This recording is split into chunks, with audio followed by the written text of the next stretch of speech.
ሰላም ጤና ይስጥልኝ ውድና የተከበራችሁ የስማርት ጀማዎች በያላችሁበት የዓለም ዳርቻ ሰላማችሁ ይብዛ። ላይክ፣ ሸር፣ ሰብስክራይብ በማድረግ ቤተሰብ ይሁኑ ማለት ነው።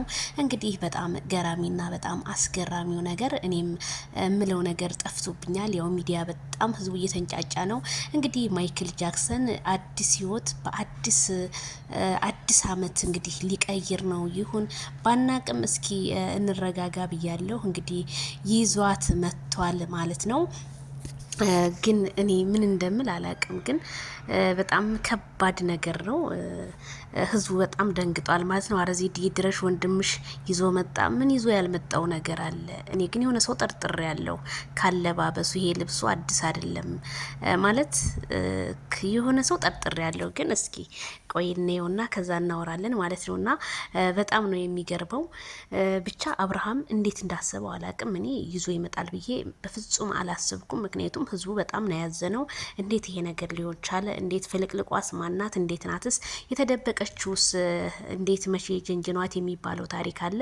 ብቻ እኔ እስኪ አብረን እናያለን። ግን ለምን ይሄንን ያህል ከሄርሜላ ምን ጎሎበት ምን አቶ ሄርሜላን የመሰለ ጸባይዋ ሰናይ ሄርሜላ። እኔ እውነት ሄርሜላ የፍቅር ሰው፣ ሄርሜላ የፍቅር መምህር፣ ሄርሜላ ምን አቶ ከሷ ሌላ ሴት እንዴት አስመኘው? ሄርሜላ እንደውም እሱ ሌላ ሙድ ውስጥ ስገባ እሱን ደስተኛ ለማድረግ የማትሯሯጠው ነገር የለምና በቃ የሆነ እንከን አላገኘሁባትም እስካሁን እኔ ሄርሜላን።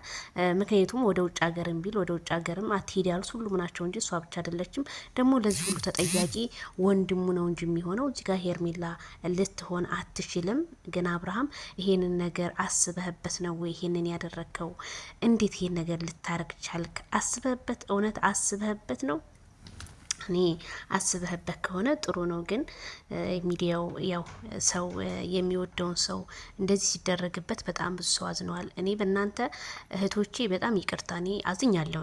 ግን እኔ የምስቀው እናንተ ጭንቀት ውስጥ እንዳትገቡ እንጂ ሳይሰማኝ ቀርቶ አይደለም በሄርሜላ በኩልና ማይክል ጃክሰንም ምንም ብንወደውም ብናደንቀውም ጥፋት ሲኖርበት ደግሞ ጥፋት አለብህ ብለን መናገር አለብን።